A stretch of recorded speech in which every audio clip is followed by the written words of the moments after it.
Praise the lord. హల్లెలూయా. దేవుని నామానికి స్తోత్రం కలుగును గాక. మరి దేవుడు నన్ను సజీవ లెక్కలో ఉంచి మనల్ని సజీవ లెక్కలో ఉంచి ఆయన కృప చొప్పున మరి గత వారం అంతా కాచి కాపాడి మరి ఈ దినం మనల్ని ఈ విధంగా సమకూర్చినందుకు ఆ ప్రభుకి మనం అందరు కృతజ్ఞత తెలియజేద్దాం. రెండోది మరి పాస్టర్ గారికి మరి కుటుంబానికి సంఘస్థులందరూ కూడా నా ప్రత్యేక వందనాలు తెలియజేస్తున్నాను. ప్రియులారా, మరి ఈరోజు మన ఆరాధన కార్యక్రమం అండ్ బైబిల్ స్టడీ కార్యక్రమం కంటిన్యూ అవుతుంది. గతంలో మనం కొన్ని మాటలను ధ్యానం చేయడం జరిగింది. ఒకసారి జ్ఞాపకం చేసుకోండి. పాంప్లెట్లో మనం పరిచయాలు జరుగుతున్నాయి. మనకి ఈ పాంప్లెట్లో ఉన్న వ్యక్తుల్ని ఆది మానవు నుండి నేటి మానవు వరకు ఎవరున్నారో, ఈ ఆది మానవు నుండి నేటి మానవు వరకు బైబిల్ వరుస క్రమం అన్న దాని మీద ఈ 4 పేజీల పాంప్లెట్ని మీకు పరిచయం చేయడం జరుగుతుంది. గత కాలంలో సమస్త మానవజాతి కాలం మొదటి పేజీలో అయిపోయింది. ఆ తర్వాత రెండోది దేవుడి కొరకు ఏర్పాటు చేసుకున్న జాతి కాలంలోకి వచ్చాం మనం. అందులో ఇశ్రాయేలు పితరులు మనం ప్రారంభించాం. అది ఇశ్రాయేలు పితరులు ఆల్రెడీ అబ్రహాం కూడా అయిపోయింది. ఇస్సాకు కూడా గత వారం అయిపోయింది, ఆదివారం. ఈ ఆదివారం మనకి ఇప్పుడు పితరుల్లో 3వ వ్యక్తి అయిన యాకోబు యొక్క జీవిత చరిత్ర మనం పరిచయం చేసుకుంటాం. కాబట్టి బైబిల్ మనకు ఈ క్యారెక్టర్స్ని మనకి రాయించి ఉంచడం వల్ల దేవునికి వందనాలు. మనం చక్కగా అర్థం చేసుకొని వీళ్ళ జీవితాల్లో జరిగిన సంఘటనలు, మనం నేర్చుకోవాల్సిన పాఠాలు ఇవన్నీ కూడా మనకి చక్కగా నేర్పిస్తున్నాడు దేవుడు. అందుకు వందనాలు. కనుక ఈరోజు యాకోబు యొక్క జీవిత చరిత్రని మనం ధ్యానం చేస్తున్నాం. ప్రియులారా, ఈ యాకోబు యొక్క జీవిత చరిత్ర ధ్యానం చేసేటప్పుడు ఈ యాకోబు యొక్క చరిత్ర బైబిల్లో మనకి ఎక్కడ ఉంటుంది? యాకోబు అనగానే మనం అనుకుంటాం కొత్త నిబంధనకు వచ్చేటప్పుడు మనకు కొంతమంది యాకోబులు కనబడతారు. బైబిల్లో ఎక్కడ యాకోబులు కనబడినా ఒక పేరు గల అనేక పేర్లు ఉంటాయి. వాళ్ళు అప్పుడు ఏం చేయాలంటే తండ్రి పేరు. ఈయన పాత నిబంధన సంబంధించి వ్యక్తే, కొత్త నిబంధన సంబంధించి వ్యక్తి గురించి మాట్లాడుతున్నావా? యేసుప్రభు వారి శిష్యులు ఉన్నారు, జబదయి కుమారులు. అందులో యోహాను యాకోబు, ఆయన ఒక యాకోబు. ఆ తర్వాత మనం ఇంకా చూస్తే యేసుప్రభు సహోదరులు ఆయన ఉంటారు, అపోస్తలులు యాకోబు, ఆయన ఒక యాకోబు. కాబట్టి ఆ సందర్భం ఎక్కడిది? పాత నిబంధన, కొత్త నిబంధన, తండ్రి ఎవరు, ఇవన్నీ తెలుసుకోవాలి. ఇప్పుడు మనం ధ్యానం చేస్తున్నటువంటి యాకోబు, అందుకే మన పాంప్లెట్ ప్రకారంగా పాత నిబంధనలో ఇశ్రాయేలు పితరుల్లో 3వ వాడు, అంటే అబ్రాహాము గారి యొక్క మనవడు, ఇస్సాకు గారి యొక్క కుమారుడు, ఇశ్రాయేల్ అనేటువంటి పేరు మార్చబడినవాడు. ఈరోజు ప్రపంచంలో ఇశ్రాయేల్ దేశం అన్నటువంటి ఆ పేరు ఈ యాకోబుదే. ఈ యాకోబునే ఆ ఇశ్రాయేల్గా దేవుడు మార్చి ఇవాళ అంతగా హెచ్చించాడు. ప్రపంచంలో ఒక ఉన్నతమైన దేశంగా ఆయన శ్రేష్టమైనటువంటి నామాన్ని ఆ ఇశ్రాయేల్ అని పేరు పెట్టాడు. కాబట్టి ఈ ఇశ్రాయేల్ జాతి అన్నా, ఇశ్రాయేల్ దేశం అన్నా ప్రపంచంలో ఒక ఉన్నత స్థితిలో ఉన్నవాళ్ళు, గొప్ప ఆధిక్యత పొందిన వాళ్ళు, అంత గొప్పగా దీవించాడు యాకోబుని. అయితే ఇంతగా మరి అబ్రాహాముడు, ఇస్సాకు కుమారుడు అయినటువంటి ఇజ్రాయేల్గా పిలువబడినటువంటి ఈ యాకోబు ఇంతగా ఇచ్చింపడ్డానికి కారణం ఏంటి? అసలు బైబిల్ ఈయన గురించి ఏముంది? ఈయన పుట్టుకతో గొప్పోడా, లేదా ఈ జీవితం అంత మంచిగా జీవించాడా, అసలు ఈ జీవితం ఎలా కొనసాగించాడు, ప్రారంభం ఎలాగుంది, అది నడిపింపు ఎలాగుంది, ముగింపు ఎలాగుంది, ఈ 3 ఆస్పెక్ట్లో మనం చూస్తాం. ఓకే, దీనికి రెఫరెన్స్లు మీరు నోట్ చేసుకోండి. ఆదికాండం 25వ అధ్యాయం 19వ వచనం నుండి 50వ అధ్యాయం, ఆదికాండం 50వ అధ్యాయం 13వ వచనం వరకు ఈ యాకోబు చరిత్ర ఉంటుంది. ఇది యాకోబు గురించి. ఈ అధ్యాయంలో మీరు చదివేటప్పుడు ఏ అధ్యాయంలో యాకోబు గురించి టచ్ చేశాడు రచయిత అనేది మీరు గమనించాలి. ఇది టోటల్ రిఫరెన్స్.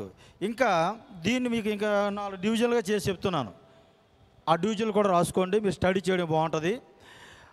యాకోబు ఈ 4 స్టడీస్ ఎలా ఉంటాయంటే, ఆదికాండం 25వ అధ్యాయం 19వ వచనం మొదలుకొని 28వ అధ్యాయం 22వ వచనం వరకు కూడా ఈయన కనాన్లో ఉంటాడు. ఆదికాండం 25:19 నుండి 28:22 వరకు కూడా ఆయన కనాన్లో జీవిస్తాడు. అప్పుడు కనాన్లో ఉన్నప్పుడు యాకోబు ఆ కనాన్లో ఏం జరిగే సంఘటనలు రాసుకోండి ఒక నోట్స్గా. అలాగే 2వ పాయింట్ 29వ అధ్యాయం 1వ వచనం మొదలుకొని, ఆదికాండం 29:1 మొదలుకొని 31వ అధ్యాయం 21వ వచనం వరకు కూడా ఈయన హారాన్లో ఉంటాడు, అంటే సిరియా దేశంలో ఉంటాడు యాకోబు. ఈ అధ్యాయాల్లో ఏం జరిగిందో మీరు నోట్ చేసుకోవచ్చు, ఇన్ఫర్మేషన్ బోల్ దొరుకుతుంది. ఇక 3వది ఆదికాండం 31వ అధ్యాయం 22వ వచనం నుండి 46వ అధ్యాయం 7వ వచనం వరకు. మరలా చెప్తున్నాను, 31వ అధ్యాయం 22 నుండి 46వ అధ్యాయం 7వ వచనం వరకు. తిరిగి కనాను వచ్చుట. ఎక్కడి నుంచి? హారాన్ నుంచి యాకోబు కనాను తిరిగి వచ్చుట. ఆ భాగంలో ఏం జరిగే సంఘటన మనం తయారు చేసుకోవచ్చు. ఇక 4వది ఆదికాండం 46 అధ్యాయం 8వ వచనం నుండి 50 అధ్యాయం 6వ వచనం వరకు. యాకోబు ఐగుప్తులో, యాకోబు కుటుంబం అన్నమాట, ఐగుప్తులో నివసించుట, లేదా ఐగుప్తులో జరిగిన సంఘటనలు ఆ పీరియడ్లో ఉంటాయి. ఇలా 4 మెయిన్ భాగాలుగా మనం చేసుకోవచ్చు యాకోబు జీవిత చరిత్రని. అప్పుడు చాలా చక్కగా మనకు అర్థమైపోతుంది, క్లారిటీ. ఇక ఫైనల్గా 5వది ముగింపు మీరు ఎలా రాసుకుంటారంటే ఆదికాండం 50 అధ్యాయం 7 నుంచి 14 వచనం వరకు యాకోబు యొక్క సమాధి కార్యక్రమం, ఆయన మరణించిన తర్వాత. ఇది మొదటి 4 డివిజన్లు ఆయన జీవించినవి. ఇది ఆయన మరణించిన తర్వాత ఆయన సమాధి కార్యక్రమం ఎలా జరిగింది అన్నది ఆ భాగంలో మీకు రాయబడి ఉంటుంది. ఓకే ప్రియులారా, ఈయన గురించి మీకు పరిచయం చేయడం ఆల్రెడీ అయిపోయింది, కొద్ది ఇన్ఫర్మేషను. ఈయన అబ్రహాము తాలూకా మనవడు, ఇస్సాకు తాలూకా రిబకాకి కుమారుడు, ఏసావుకి ఏమవుతాడు, సహోదరుడు. తర్వాత ఈయనకొక మన స్టోరీలో చూస్తాం, ఈయనకొక 2 భార్యలు 2 దాసీలు, మొత్తం 4 భార్యలు అవుతారు. 13 సంతానం, 12 మంది మగపిల్లలు, 1 ఆడపిల్ల ఉంటారు. 147 సంవత్సరాలు యాకోబు జీవిస్తాడు. మరి 3 దేశాల్లో ఈయన తిరిగినట్టు కనబడుతుంది మనకి, కనాను, సిరియా, ఐగుప్తు. ప్రారంభం కనాను, మధ్యలో సిరియా వెళ్ళాడు, ముగింపు ఐగుప్తులో మరణిస్తాడు. ఈయన తాలూకా ప్రాంతాలు, తిరిగే ప్రాంతాలు ఇవి. ఈ క్లుప్తంగా బయోడేటా. మిగతా విషయాలు మన ఏ అధ్యాయులు ఏముందో చెప్తాను, మీరు అలాగే రాసుకోగలిగితే పిన్ పాయింట్గా రాసుకోండి, లేదంటే గ్రహించండి, తర్వాత మీరు చదువుకోవడం బాగుంటుంది. స్టార్టింగ్ మన రిఫరెన్స్ 25 అధ్యాయం 19 వచ్చి నుంచి మనం చూసేటప్పుడు ఈ అధ్యాయంలో యాకోబు పాత్ర మనం లాస్ట్ టైమే చూసేసాం ఆల్రెడీ. ఇస్సాకు క్యారెక్టర్ చూసేటప్పుడు చూస్తాం. ఇక్కడ తన తండ్రి అయినటువంటి ఇస్సాకు, తన తల్లిగారు అయిన రిబకాకి సంతానం లేనిటప్పుడు వాళ్ళు ప్రార్థించుకున్నారు. అంటే యాకోబు ప్రార్థన మూలంగా పుట్టాడు, ప్రార్థన చేయగా పుట్టినవాడు యాకోబు. ఓకే, పుట్టేటప్పుడు ఆయన ఒక్కడ పుట్టలే, ఆయనతో పాటు ఇంకొక ఆయన తెచ్చుకున్నాడు. ఎవరు?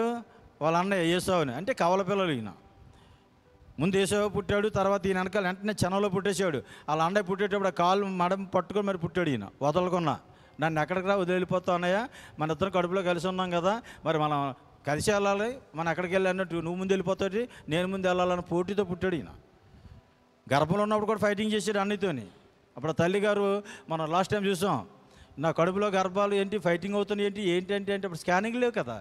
దేవుడి దగ్గర అడిగింది రిబకా, ఏళ్ళు కంగారు పడకమ్మా, 2 పిల్లలు ఉన్నారు, లోపల పోట్లాడుకుంటున్నారు, అందులో చిన్నోడు చాలా గడిచెడాడు, వాడు ఫైటింగ్ చేస్తున్నాడు ఎక్కడ అన్నితోనే చెప్పాడు దేవుడు. ఓకేనా?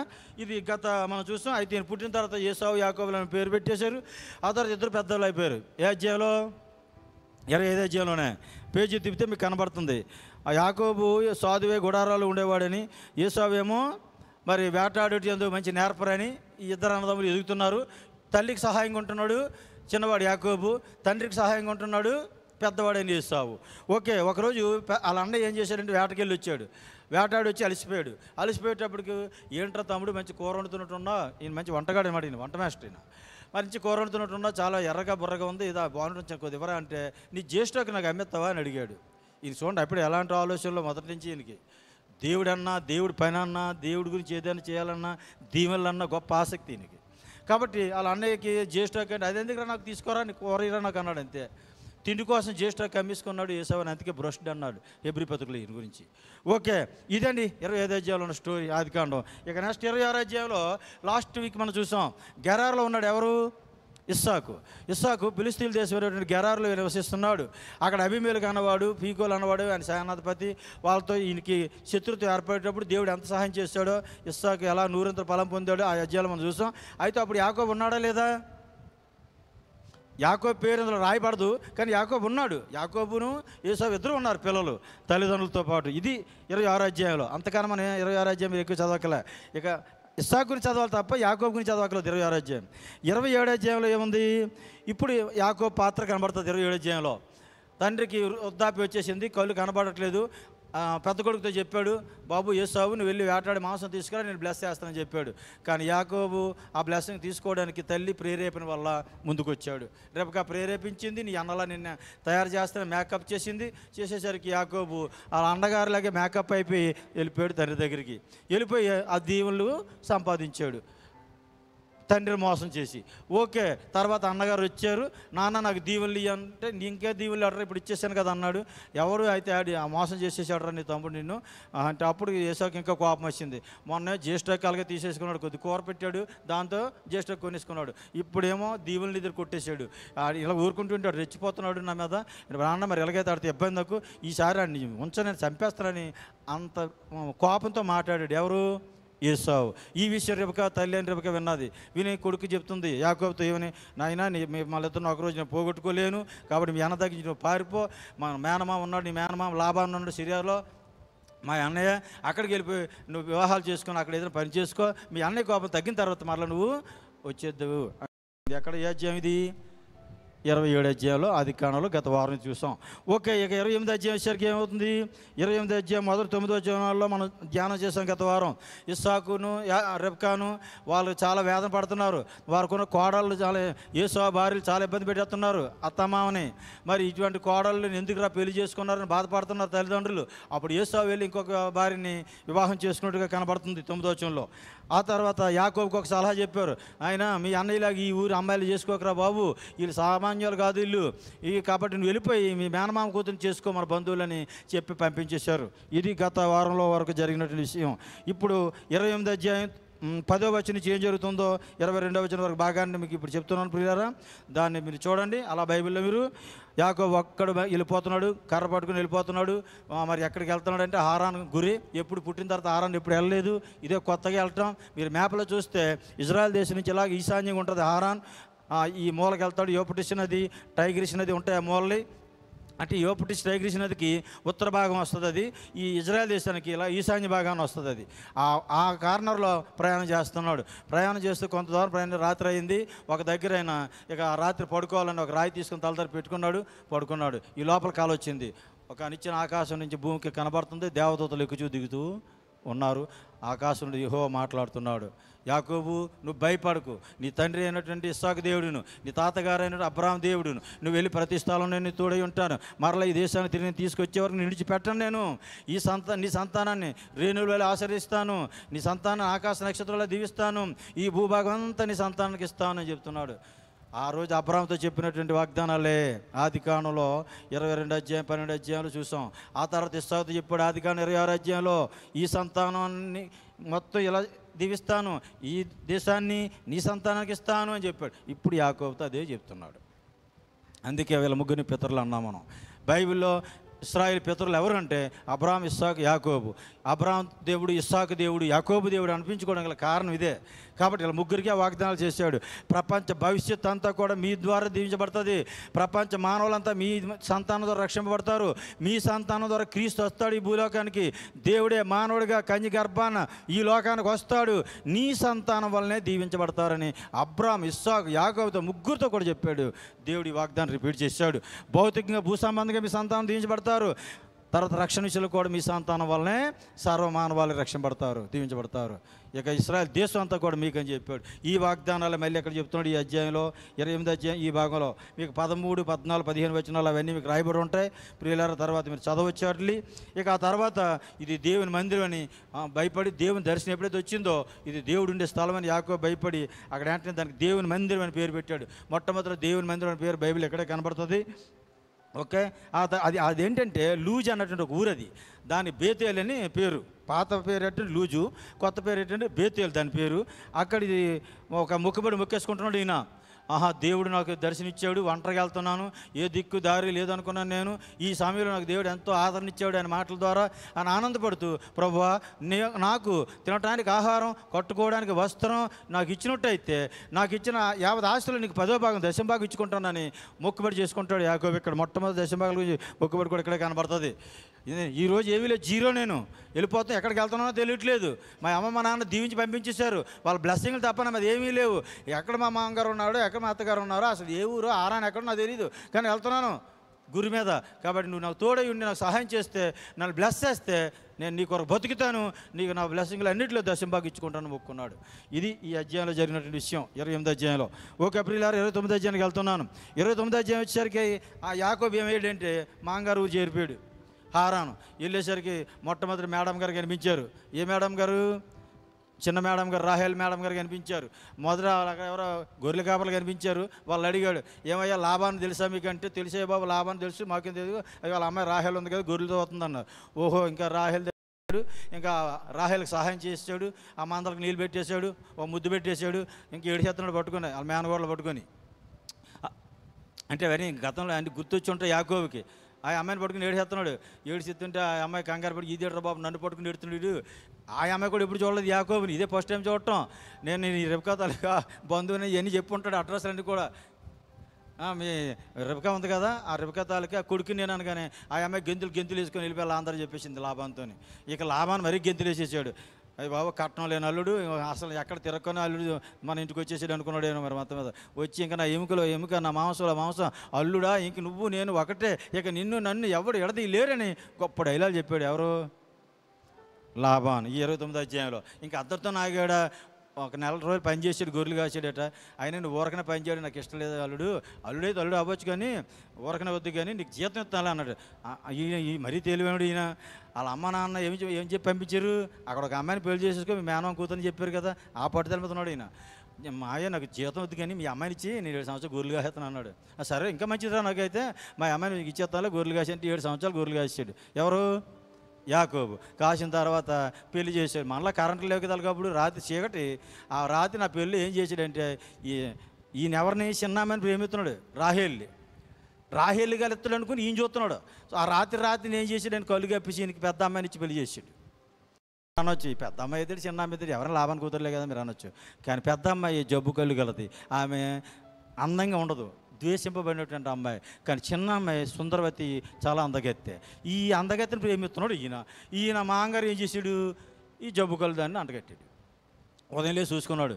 ఏంటే మాంగారు నువ్వు చేసిన పని అంటే, ఏం చేయమంటాడు, మా దేశ మర్యాద ఇది, చిన్న అమ్మాయి ముందు పెళ్లి చేయొచ్చు, అసలు పెద్ద అమ్మాయి ఉంటుండగా, కాబట్టి పెద్ద అమ్మాయిని ఇచ్చిన కంగారు పడకు, ఇంకొక 7 సంవత్సరాలు కొలి చేసి ఆ అమ్మాయిని కూడా ఇచ్చేస్తాను అన్నాడు.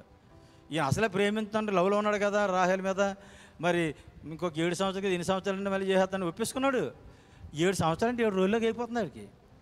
ప్రేమలో పడిన వాళ్ళకి వెళ్ళకుంటే రోజులు అసలు తెలియదు, వాళ్ళకి టైం తెలీదు. అయితే ఒక గొప్ప విషయం చెప్పంటారా, యాకోబు ప్రేమ చాలా గొప్పది. 14 సంవత్సరాలు రాహేల్ కోసం పనిచేసిన, ఎప్పుడు అపవిత్రపరచుకోలేదు శరీరాన్ని, ఎప్పుడు తన రాహేలు కానీ తను కానీ ఒక తప్పు చేయలేదు. ఆ పెద్దలు పెళ్లి చేసే వరకు కూడా అలాగే 14 సంవత్సరాలు ఉన్నాడు. దేవుని నామమున స్తోత్రం కనుక. ఈ రోజుల్లో అమ్మాయిలు అబ్బాయిలు పెళ్లి లవ్ చేసేసుకుంటున్నారు. అసలు పెళ్లి కాకముందే పిల్లలు కానీ వస్తున్నారు ఒక దగ్గర. అభాషణలు ఎలాగవుతున్నాయి మరి? అయ్యేం ప్రేమలు అవి? కానీ రాహేలు యాకోబు యొక్క ప్రేమ 7 సంవత్సరాలు వెయిట్ చేశాడు. 7 సంవత్సరాలు అయిపోయినాక నిరుసపడుకున్నా, ఇంకొక 7 సంవత్సరాలు కూడా గొర్రెలు కాసి 14 సంవత్సరాలు గొర్రెలు కాసి పెళ్లి చేసుకున్నాడు రాహేల్ని. అది అసలైన ప్రేమ. అంతే తప్ప ఆ అమ్మాయిని కూడా ఏం తాలూకా పాడు చేయలేదు, అంత పవిత్రంగా ఉన్నారు ఇద్దరు కూడా. అది గొప్ప తాలూకా వీళ్ళు ఆశీర్వదింపడానికి కారణం. ఓకే, ఈ అధ్యాయంలో మనకున్నది ప్రియులారా 29 వీళ్ళ స్టోరీ. అయితే ఇక పెళ్ళి అయిపోయింది కదండి 29 అధ్యాయంలో. ఎవరికి అర్థమవుతుంది కదండి, యాకోబు పెళ్ళి అయిపోయింది. ఇప్పుడు ఎంతమంది భార్యలు అయ్యారు? రాహేల్ కూడా ఇచ్చేసాడు కదా, లేయా రాహేల్ ఇద్దరు భార్యలు అయ్యారు. కథ బాగానే ఉంది ఇంతవరకు. ఇప్పుడు పిల్లలు పుడుతున్నారు. 1 2 3 4 పిల్లలు పుట్టారు. 4 పిల్లలు ఒకే అధ్యాయాలు పుట్టేశారు మీకు. అంటే ఒక అధ్యాయంలో రాసేసాడు కానీ అంటే పుట్టేశారు కదని అర్థం. 4 పిల్లలు పుట్టారు ఇప్పటికి. ఎవరికి పుట్టారు? ఎవరైతే ద్వేషింపబడ్డారో ఆ అమ్మాయి, ఆ జబ్బు కళ్ళు కడుతున్నారా, ఆ లేక 4 పెట్టారు. ఈ అందగత్తి, సుందరవతి, తెలివైంది, మేధావి అనుకున్న దానికి పిల్లలు ఎరుగుగొడ్రాలు అని రాయబడి ఉంది. ఇది ఈ అధ్యాయంలో జరిగిన స్టోరీ. ఆ 4 పేర్లు ఇందులో ఉన్నాయి మీకు. మొదటివాడు రూబేను, రెండోవాడు సిమియోను, మూడోవాడు లేవి, 4వవాడు యోధా. ఈ 4 పిల్లలు యాకోబుకి 29 అధ్యాయంలో పుట్టడం జరిగింది. ఇక 30 అధ్యాయానికి వెళ్తున్నాను పిల్లరా. 30 అధ్యాయంలో ఏం జరిగిందంటే, ఇక రాహేలు కోపం వచ్చింది. ఏమయ్యా నువ్వు నిజంగా నన్ను ప్రేమిస్తున్నావా? మరి ప్రేమిస్తున్నాను కాబట్టి 14 సంవత్సరాలు గొర్రెలు కాసాను కదా, ఆయన ఉంటాడు బహుశా. అలాగా నువ్వు నిజంగా ప్రేమితానికి ఎంత కోపం వచ్చి ఉంటుంది యాకోబుకి? నీకు నిజంగా ప్రేమించుకున్నా మరి 14 సంవత్సరాలు గొర్రెలు కాసానా? మీ నాన్న ఎంత మోసగాడు, 7 సంవత్సరాలు గొర్రెలు కాయించాడు, నిన్ను ఎవడో మనిషి మళ్ళీ 7 సంవత్సరాలు కాయించి గొప్ప తెలివనుడు మీ నాన్న. 14 సంవత్సరాలు గొర్రెలు కాసి నేను పెళ్లి చేసుకుంటే నేను ప్రేమితున్నాను అడుగుతాడు ఆయన ఉంటాడు బహుశా. అది కాదయ్యా, మరి మా అక్కకు 4 పిల్లలు ఇచ్చాను, నాకు ఒక్కడిని ఇవ్వలేదు ఎట్లా అడుగుతుంది ఇప్పుడు?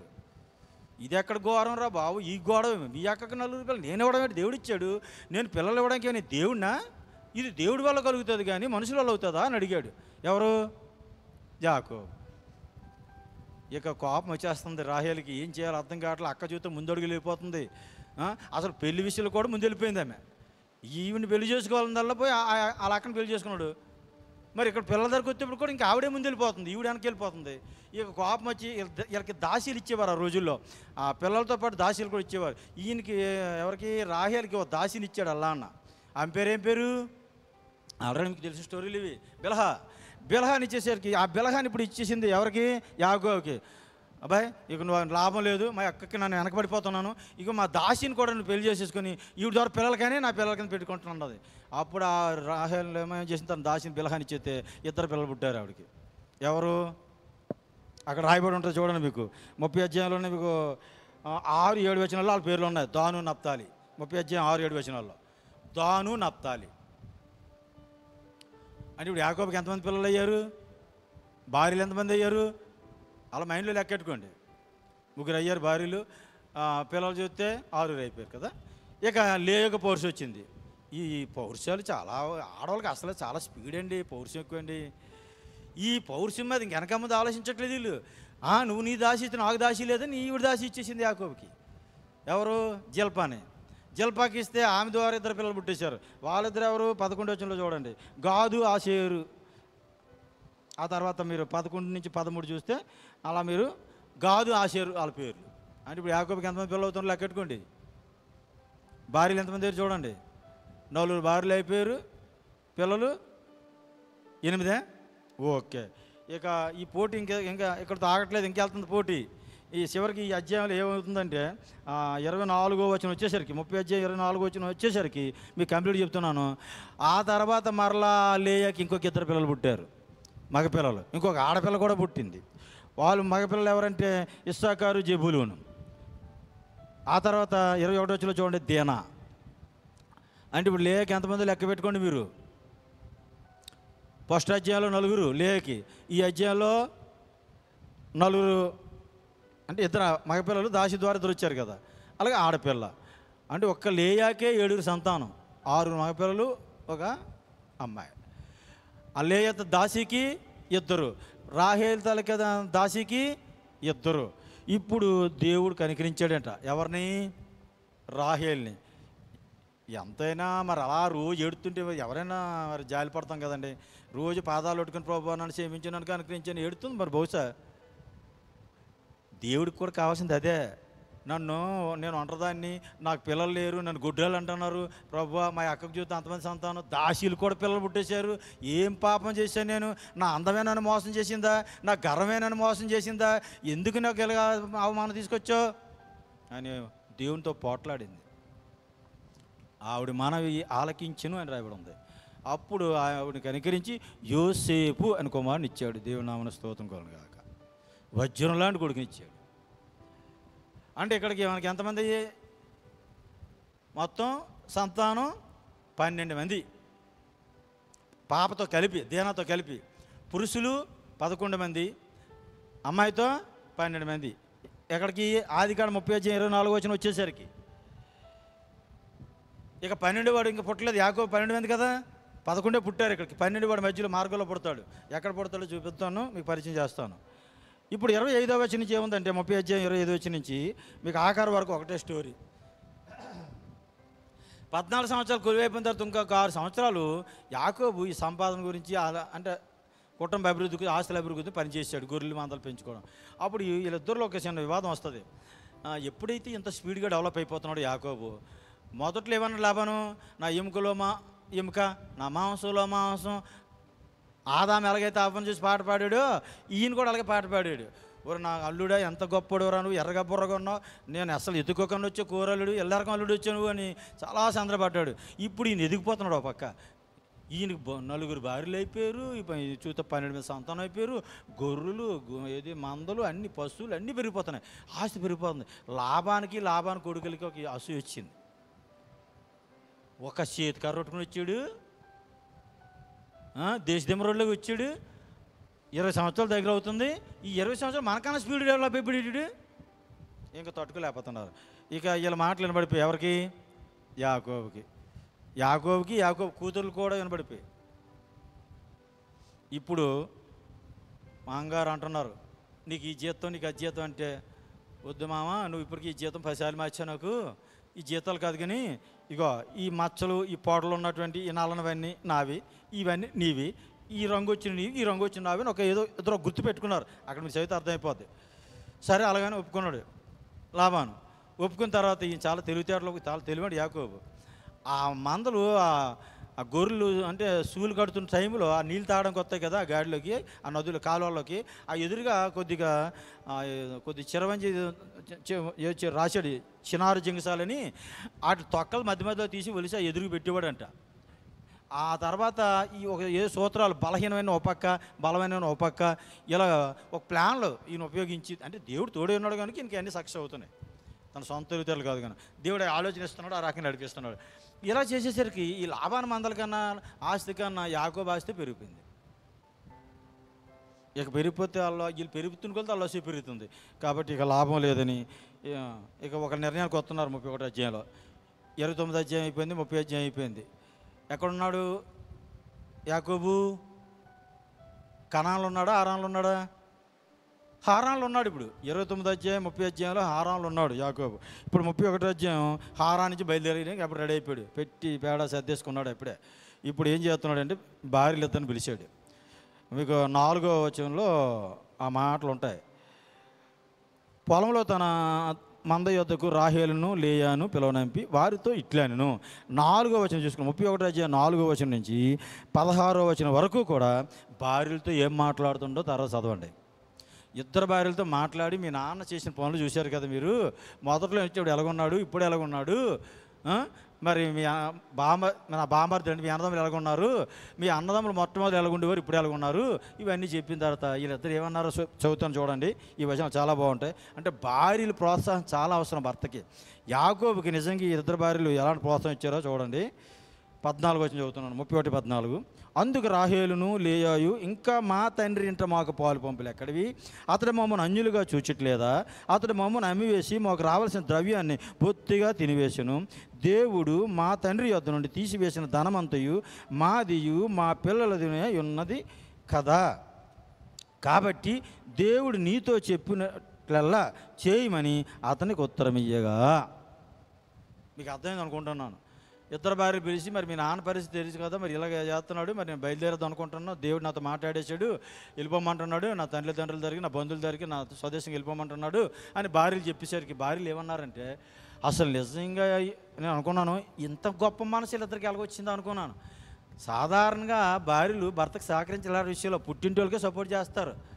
ఏమయ్యా నిన్ను తీసుకొచ్చి నువ్వు గోషితో వచ్చావు, ఇవాళ తెల్లని బట్టలు వేసుకుంటున్నావు, మా నాన్న వాళ్ళే కదా, ఎల్లరకం తీసుకొచ్చి నిన్నేమో ఇంత పెంచి ఇంత పెద్దవాడిని చేస్తే ఇప్పుడు మా నాన్న మంచోడు కదంటావా, మా అన్నయ్యలు మంచోడు కదంటావా, నెత్తికెక్కిందే నీకు గర్వం అంటారేమో అనుకున్నాను నేను.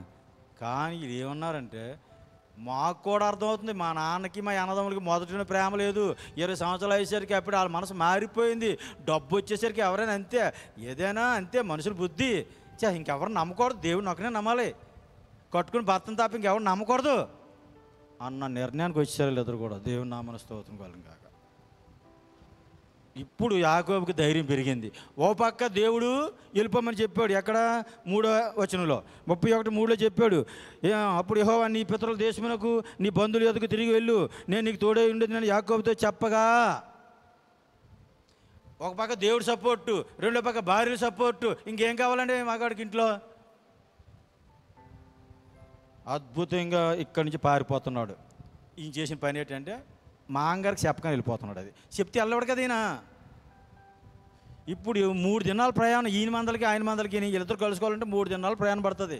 చెప్పకని వెళ్ళిపోతుంది. ఈ సంగతి తెలిసింది ఆయనకి. ఎవరికి? మా అంగారికి. వీడు ఎలాంటి వాడు అనుకున్నాను, వీడు గొప్ప మోసగాడు, అలా అన్నని మోసం చేసి వచ్చాడని చెప్పాడు, ఇక్కడ నన్ను మోసం చేయకపోతున్నాడు.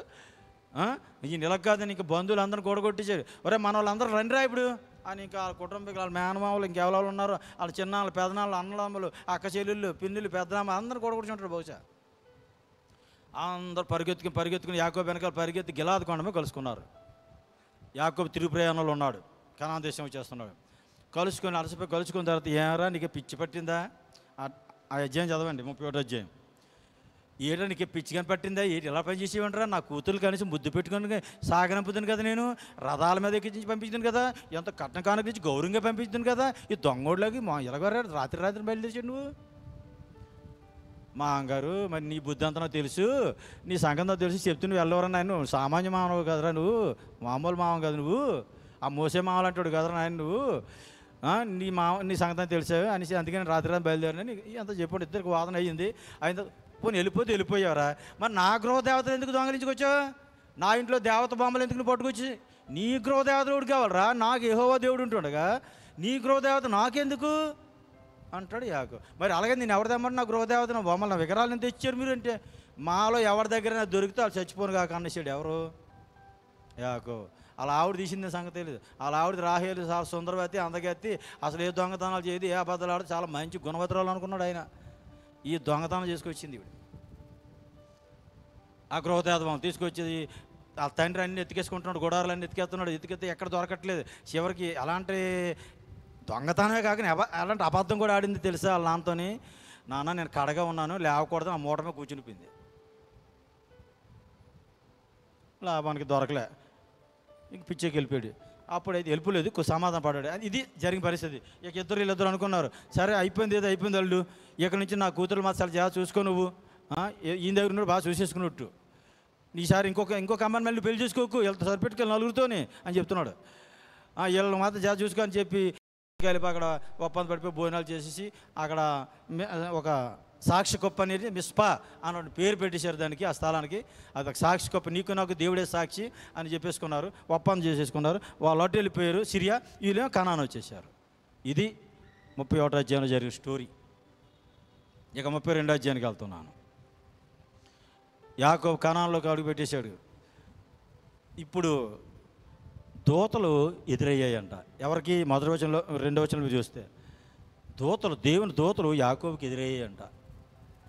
ఎదురేసేసరికి ఈయనకి ధైర్యం పెరిగి ఉంటుంది. ఎందుకంటే 28 అధ్యాయాలు మనం చూసాం. ఆ రాత్రి దూత ప్రత్యక్షమయ్యి, నువ్వు భయపడకు యాకోబు, ఈ భూభాగం నీ సంతానానికే, నీ సంతానం ఇసుకరేణి వాళ్ళు ఉంటారు, ఆకాశ నక్షత్రం ఉంటారు ఇవన్నీ చెప్పారు కదా. దూత కనబడగానే ఏదో వార్త వస్తుంది, నాకు ఏదో సందేశం వస్తుందని ఆశ ఉంటుంది కదా. ఈ దూతలు కనబడేటంటే నిన్ను ఫాలో అవుతున్నారా బాబు, దేవుడితో నీకు ఉంటుంది, ధైర్యంగా ఉండని ఒక పక్క ప్రోత్సహిస్తున్నాడు. అయితే దాని అర్థం. ఇక 3వ వచనం నుంచి మనం చూస్తే ఇంకొక దూతలను రాయబడి ఉంది. ఇక్కడ దూతలు అంటే మళ్ళీ ఆ దూతలు అనుకోకండి. 4వ వచనంలో ఏసావు దూతలు, మనుషుల్లో పని వాళ్ళు కూడా దూతలను వాడాడు బైబిల్లో. ఏసావు తలకు పని వాళ్ళు వచ్చారు, వాళ్ళు కూడా దూతలను రాశాడు. వచ్చి యాకోబుని మరి వస్తున్నాడు తెలిసింది, ఏసావు వెనకాల వస్తున్నాడు ఇంకా సైన్యంతోనే. ముందుకు వచ్చి ఇతను కలుసుకున్నారు, యాకోబును కలుసుకున్నప్పటికి యాకోబు అడిగాడు, ఏమయ్యా నా సహోదరుడు శ్యామేనా, ఎలాగున్నాడు అన్నయ్య అని అనేసరికి, మీ అన్నయ్య ఎలాగున్నాడు అడగ 400 మందితో వస్తున్నాడని చెప్పారు. వీళ్ళు గుండెలు ఎలాగుంటుంది, పిడుగు పడినట్టు పడిపోయింది దీనికి. ఒరే బాబు అసలే టెన్షన్తో వస్తున్నాను, వెనకాల చూస్తే నుయ్యి, ముందు చూస్తే గొయ్యి, ఎట్టి వెళ్ళాలరా బాబు, ఇప్పుడు నా పరిస్థితి అర్థం కావట్లేదు. మా అన్నయ్యకి అప్పుడు కీడు చేసి వెళ్ళి 20 సంవత్సరాలు అయింది, వాడు ఏది మర్చిపోయి నా మీద బాగా ఉంటాడని నేను అనుకుంటున్నాను. అక్కడికి వెళ్ళి ఏదో సెటిల్ అయిపోదాం అనుకుంటే వీడికి అంతకన్నా మోసగాడు, నాకన్నా మోసగాడాడు, ఆడని మోసం, మళ్ళీ అక్కడి నుంచి పరిగెట్టుకు వచ్చేస్తున్నాను. ఇప్పుడు మళ్ళీ వెనక్కి వెళ్దామంటే లాభానికి నాకు సెట్ అవ్వట్లేదు. ఇక ముందుకు వెళ్దామంటే మా అన్నయ్య 400 మందిని వస్తున్నాడా. ఇక టెన్షన్ అంటే టెన్షన్ కాదు యాకోబు, ఈ పరిస్థితి పగోడు కూడా రాకూడదు. ఇక నిద్ర పట్టట్లేదు, తిన్నబుద్ధి కావట్లేదు, జ్వరం వచ్చేస్తుంది. ఎవరికి? యాకోబుకి. 32వ అధ్యాయంలో ఆదికాండం 32వ అధ్యాయంలో యాకోబు జీవితం టర్నింగ్ పాయింట్. ఇప్పుడు అసలు పశ్చాత్తాపం ఏదో పడుతున్నాడు ఇక్కడ ఈ అధ్యాయంలో. ఏమంటున్నాడు ఆయన, ఎలా ప్రార్థన చేస్తున్నాడో మీకు చూడండి, చూపిస్తాను. 9 నుంచి 32:9 నుంచి, నా తండ్రి అయిన అబ్రాహాం దేవా, నా తండ్రి అయిన ఇస్సాకు దేవా, నీ దేశమునకు నీ బంధువుల ఎదుకు తిరిగి వెళ్ళుము, నీకు మేలు చేసేదని నాతో చెప్పిన యెహోవా, నీవు నీ సేవకుని చేసిన సమస్తమైన ఉపకారములకును సమస్త సత్యములకును అపాత్రులను ఎట్లనగా నా చేతి కర్రతో మాత్రమే యోర్దాను దాటితిని, ఇప్పుడు నేను 2 గుంపులైతిని. నా సహోదరుని ఏసావు చేతి నుండి దయచేసి నన్ను తప్పించుము, అతను వచ్చి పిల్లలతో తల్లిని నన్ను చంపునేమని అతను భయపడుచున్నాను. నీకు తోడే నిశ్చయంగా మేలు చేయొచ్చు, విస్తారమోటి వల్ల లెక్కింపలేని సముద్ర విసుగువలే నీ సంతానం విస్తరింపజేయునని సెలవిచ్చితివే. ఏమని ప్రార్థన చేశాడు? ఈ యోర్దాను నేనేమో బట్టల బ్యాగు ధనం బ్యాగ్ కొట్టుకుని వెళ్ళా, ఒక్క చేతి దాటాను, ఇటు నుంచి అటు వెళ్ళాను సిరియా. నేనేం పడగల జీరో, ఏకాకిగా వెళ్ళాను, ఒంటరిగా వెళ్ళాను. నేను ఈరోజు 2 గుంపులే వస్తున్నాను. భార్యల పిల్లల ఆస్త దేనికి లోటు లేదు. ఇంత ఇచ్చావు. ఆ రోజు మళ్ళీ ఏమన్నావు బేతేల్లో నాతోని, ఈ భూభాగం నీ దేశాన్ని నీ సంతానికి అన్నావు, తర్వాత నీ సంతానం ఎలాగ రేణులు వేళ అంటారు అన్నావు. మరి ఇప్పుడు చూస్తే అలాగ రివర్స్ అయింది పరిస్థితి అంతా కూడా. ఏసో 400 మందితో వస్తున్నట్టు వార్త వచ్చింది నాకు.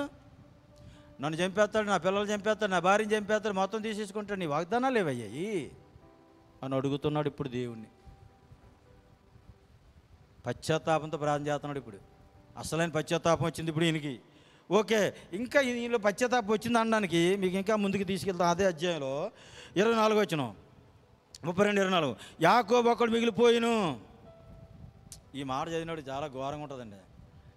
యాకోబు వెళ్ళినప్పుడు ఎంతమంది వెళ్ళారు? హారాన్ వెళ్ళినప్పుడు ఒక్కడే వెళ్ళాడు.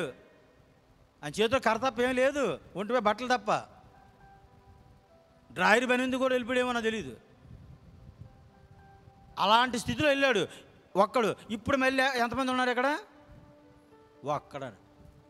అప్పుడంటే ఒక్కడంటే అర్థం ఉంది. ఎందుకు? తల్లిదండ్రులు అన్నయ్యను వదిలేసి వెళ్ళిపోయాడు. ఆయన చేసుకున్న అపరాధాలు అవి. ఆయన మోసంలో ఆయన పడ్డాడు.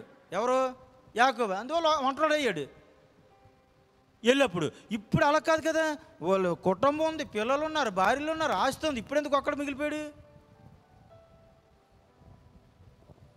అందుకే అందరూ నన్ను విడిచినా అన్నీ ఉన్నాయి, ఏమీ లేను అని ప్రభుని పాటలే పాడుకుంటాం. ఇలాంటప్పుడే నా బుద్ధిహీనత వల్ల, నేను చేసిన పొరపాట్ల వల్ల నేను ఒక్కడిని మిగిలిపోయాను. అందరూ నన్ను విడిచిపెట్టేశారు. ఎందుకు విడిచిపెట్టేశారంటే నువ్వు అంత మంచివాడు అనమాట. నీ బుద్ధి మారలేదు, నీ గుణం మారలేదు. అందరూ అందుకే నీ మీద కత్తి నూరుతా. అందరూ నా మీదే ఏడుతున్నారని. ఎందుకు ఏడుతున్నారు? మనలో కూడా ఏ మిస్టేక్స్ ఉంటాయి. ఎందుకు నాకు ఒంటరితనం వచ్చిందని ఆలోచించాలి. ఇప్పుడు యాకోబు ఇప్పుడు ఒక్కడికే మిగిలిపోయే కారణం ఎవరు? దేవుడా యాకోబా? యాకోబే కారణం. అక్కడ అన్నతో శత్రువు, కనాన్లో శత్రుత్వం, హారానికి వెళ్ళేసరికి మాంగారితో శత్రుత్వం. ఈయనకి అసలైన పశ్చాత్తాపం లేదు, మారు మనసు లేదు, ఆస్తి కాకపోతే బోడు సంపాదించాడు. ఇక తర్వాత చదువుతుంది చూడండి, 26వ వచనం. తెల్లవారుచుంది కనుక నన్ను పోని మనకు అతడు, నీవు నన్ను ఆశీర్విస్తే కానీ నేను నిన్ను పోనీయును అన్నాడంట. ఒక నరుడు తెల్లవారులు పోట్లాడాడంట. అంటే దేవదూత పోట్లాడుతున్నాడు ఈయన. అంటే ప్రార్థన చేస్తున్నాడు, వదులుతున్నాడు కాదు దేవదూతని, నన్ను ఆశీర్వదించని. నన్ను అడుగుతున్నాను, ఏమండి ఈ మాట మీకు ఏమైనా అర్థమైందా? ఇప్పుడు యాకోబుని ఇంకా ఆశీర్వదించమంటే ఏట్లేదు ఇతనికి. యాకోబుకి ఏమైనా లోటు ఉందా? మరి ఆశీర్వదించమంటే ఏంటి? ఇప్పటికే 10 ఇళ్ళు ఉన్నాయి మీకు, ఇప్పటికే 10 కోట్లు ఉన్నాయి, ఇప్పటికే ఒక 40-50 మంది పని మనుషులు ఉన్నారు, బాగా దీవించబడిపోయి ఉన్నారు. రాజీనగర్లోనూ దుబాడులోనూ కోటీసులు ఎవరైనా మీ పేరు చెప్తారు. పాస్టర్ గారు ఇంకా నన్ను ఆశీర్వదించండి, ఇంకా నువ్వు దీవించండి, దేవుడిని ఇంకా దీవించమని చెప్పండి. అంత ఏడు దీవించమని ఇంకేటి కావాలి మీకు? అన్నీ ఉన్నాయి కానండి మనశ్శాంతి లేదండి. అది అసలైన ఆశీర్వాదం. కోట్లు ఉన్నాయి, ఇల్లులు ఉన్నాయి, బంగళాలు ఉన్నాయి, భూములు ఉన్నాయి, స్థలాలు ఉన్నాయి, జనాంగం ఉన్నారు.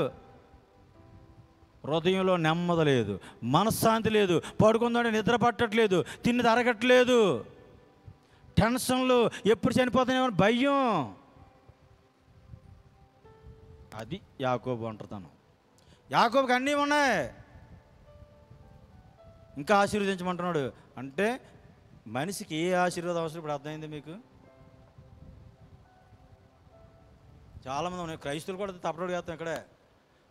వాళ్ళకి ఎన్ని భూములు ఉన్నాయండి, ఎన్ని పొలాలు ఉన్నాయండి, వాళ్ళకి ఎన్ని ఇల్లులు ఉన్నాయండి, ఎంత బంగారం అండి, బా ఎంత డబ్బు అండి, ఎంత ఉందండి. మనం ఇలా ఉన్నామండి అంటే మనాలు మనమే కించపరుచుకొని నీరసమైపోతుంటాం ఆట చూసి. కానీ దేవుడి ఆశీర్వాదం అంటే ఏంటి? ఆది అపోస్తులు ఎవరికైనా కోట్లు ఉన్నాయా? ఆది సంఘంలో ఎవరికైనా డబ్బులు ఉన్నాయి? అసలు ఉన్న డబ్బుల్ని భూములు తీసుకొచ్చి అపోస్తులు పాదాలతో పడేశారు. కానుకపెట్లు, ఇప్పుడైతే కానుకపెట్టారు పాస్టర్ గారు, ఇప్పుడు చర్చిలో కానుకపెట్లు ఉన్నాయి. కానుకపెట్లు కానుకని కాదు, అపోస్తుల కార్యం చేస్తే వాళ్ళ భూములు ఏమైనా డబ్బు కట్టలు తీసుకొచ్చి వాళ్ళు పారేశారు అంతే, వాళ్ళ పాదాల దగ్గర కాలు దగ్గర పడేశారు. ఇదిగండి మా ఇంట్లో ఈ బంగారం ఉంది, ఇదిగండి మీ ఇష్టం సంఘానికి వాడేయండి, ఇవి డబ్బు వచ్చింది పొలం మీద సంఘానికి వాడేయండి, ఖర్చు పెట్టండి అని ఇచ్చారు. లెక్కలేదు లెక్కలేదు. అయితే అపోస్తలులు అందరూ దరిద్రులే? ఆది సంఘం అంతా బీదల దరిద్రుల వారు, వాళ్ళకి ఆశీర్వాదం లేదా? ఆశీర్వాదం అంటే ఆత్మకు సంబంధించినది. ఎంతమంది ఉన్నా, ఎన్ని కోట్లు ఉన్నా, ఏ స్థితిలో ఉన్నా, నీ హృదయంలో నెమ్మది లేకపోతే, నీకు ఆనందం లేకపోతే, నీకు నిత్యజీవం లేకపోతే పరలోకంలో నీ ఆశీర్వాదాలే కావు. ఇదంతా పెంట అన్నాడు అంతే పౌలు. ఈ పెంట అంతా నేను కాలు కింద తిట్టాను అన్నాడు. అపోస్తలులందరూ కూడా ఈ పెంట అంతా కాలు కింద తిట్టామన్నారు. ఎంతవరకు నాకు అవసరం అంతవరకే, తిన్నంతవరకు, వస్త్రం కట్టుకున్నంతవరకు, కనీస సౌకర్యాలు ఉండడానికి, అంతే తప్ప ఎగస్ట్రా దాన్ని సంపాదించడానికి అందరి నోట్లలో మన్ను కొట్టి అందరిని మోసపుచ్చేసి ఆడి దగ్గర ఈడి దగ్గర టోపీ వేసేసి సంపాదించేసి చివరికి నరకానికి వెళ్ళిపోతాం. ఆ డబ్బు కూడా అగ్నిలో పడేస్తాడు, మనాలు కూడా నరకంలో పడతాడు ఆత్మని. అది నాకొద్దు అని ఇప్పుడు కోరుకుంటున్నాడు యాకోబు. నన్ను ఆశీర్వదించి అంటున్నాడు. సరే ఆశీర్వదిస్తాను. 28 వచనం, నువ్వు దేవునితో మనుషులతో పోరాడి గెలిచేది కనుక ఇక మీద నీ పేరు ఇశ్రాయేలే కానీ యాకోబు అనబడదని చెప్పిన దేవుని నామన స్తోత్రం కలుగును గాక. ఆదికాండం 32:28 ఆయన జీవితంలో టర్నింగ్ పాయింట్, యాకోబు జీవితంలో టర్నింగ్ పాయింట్ ఇదే. ఇకపై నీవు యాకోబు కాదు, ఇశ్రాయేలు. నువ్వు దేవునితో మనుషులతో పోరాడి గెలిచావు. దేవుడికి ఇష్టంగా మారాడు. ఇప్పుడు ఇంతవరకు తన ఇష్టాన్ని నెరవేర్చుకు వచ్చాడు. ఇంతకు కూడా మా అన్నయ్య కానీ పెద్దలు అయిపోవాలా, మా అన్నయ్య మందలు నా మందలు ఇంక ఎక్కువైపోవాలా, మా అన్నయ్య ఆవులు కానీ నా ఆవులు ఎక్కువైపోవాలా, ఆడి పొలాలు కానీ నా పొలాలు ఎక్కువైపోవాలా. రాత్రి పగలు అంటాడు సాక్షులు, రాత్రి పగలు మంచులో తడిసి ఎండలో ఎండి ఎలా క్షీణించిపోయిన చూస్తానని భార్యలతో చెప్తాడు. అసలు నా కంటి మీద నిద్ర లేదు, నాకు అంత కష్టపడి సంపాదించాను అంటాడు. క్షయమైన దానికోసం మీరు కష్టపడకండి, అక్షయమైన దానికోసమే కష్టపడండి. యోహాను సువార్త 6:27లో యేసుప్రభువు చెప్పారు, మీరు కష్టపడండి. క్షయమైన దానికోసం పెద్ద కష్టపడకలేదు, అది మీకు తెలిసి మీ తండ్రికి మీకు ఇవ్వాల్సింది ఏంటో. అక్షయమైన దాని గురించి ఎక్కువ కష్టపడండి, అది నిత్య జీవం ఇస్తుంది. మీకు ఎప్పుడు సంతోషం, సమాధానం, నెమ్మది ఇస్తుంది హృదయంలో. ఓకే వీళ్ళని ముందుకెళ్తాను. మరి చరిత్ర నడవాలి, యాకోబు ముగించాలి ఈరోజు. ఓకే ఇదండి దానికి. అందుకే పెనియేలు అని పేరు పెట్టారు ఆ స్థలానికి.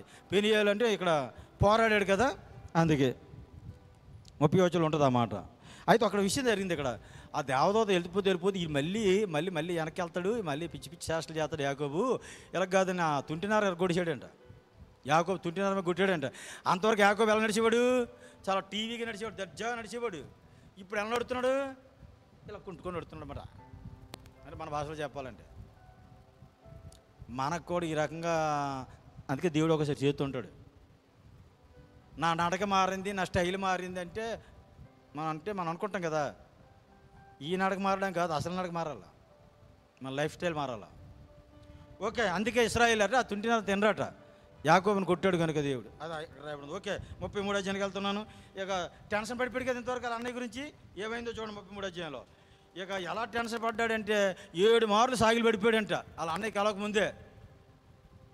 ఇక ఒక్కొక్కరిని లైన్లో పెట్టేసాడు. వెళ్ళి లేయా దాని పిల్లలు, రాహేలు తన పిల్లలు, జిల్ప దాని పిల్లలు, బిలహ దాని పిల్లలు, ఆకరణ ఇలా లైన్లో పెట్టేశాడు. ఎవరిని చంపేస్తారో తెలియదు కదా. అలా అన్న మంచి కోపం. అందుకు ఒకటి రాలేదు, 400 మంది వచ్చి చెప్పారు ఈ పని వాళ్ళు. మరి ఎంత టెన్షన్ వచ్చింది. ఇప్పుడు యజ్ఞాలు దేవుడు సమాధానం ఇస్తాడు వాళ్ళకి. ఎలాగిచ్చాడంటే ఈ ఇంత టెన్షన్ పడి 7 మార్లు సాగిలు పడి ప్రార్థన చేసుకుని మొక్కుకొని టెన్షన్ పడి వెళ్తున్న యాకోబుకి అన్నగారు వచ్చి ఏమన్నారంటే,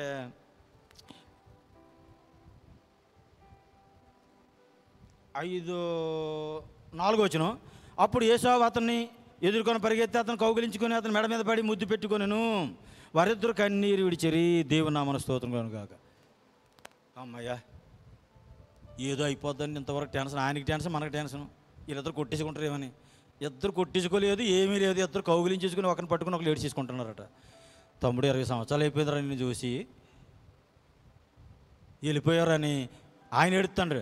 ఆయన అన్నయ్య నువ్వేదో చేసేస్తావు అనుకో, నేను కంగారు పడిపోతున్నాను రా అని ఈ తమ్ముడు ఏడుతాడు. ఇద్దరు అన్నదమ్ములు ఒకరిని పట్టుకుని ఏడుతున్నారు. ఇదండి సమాధానం అంటే. అనవసరం టెన్షన్లు, వీటి వల్ల బీపీలు, షుగర్లు, ఏదో అయిపోద్ది, ఏటైపోద్దో, నా భవిష్యత్తు ఏటైపోద్దో, మా ఆయన ఏటైపోద్దో, మా ఆవిడ ఏటైపోద్దో, నా పిల్లలు ఏటైపోతారో, ఏటైపోతాను అన్న టెన్షన్లు జబ్బులు తీసుకొస్తున్నాయి మనకి. ఇంతవరకు పాపం యాకోబుకి నెమ్మదిలే.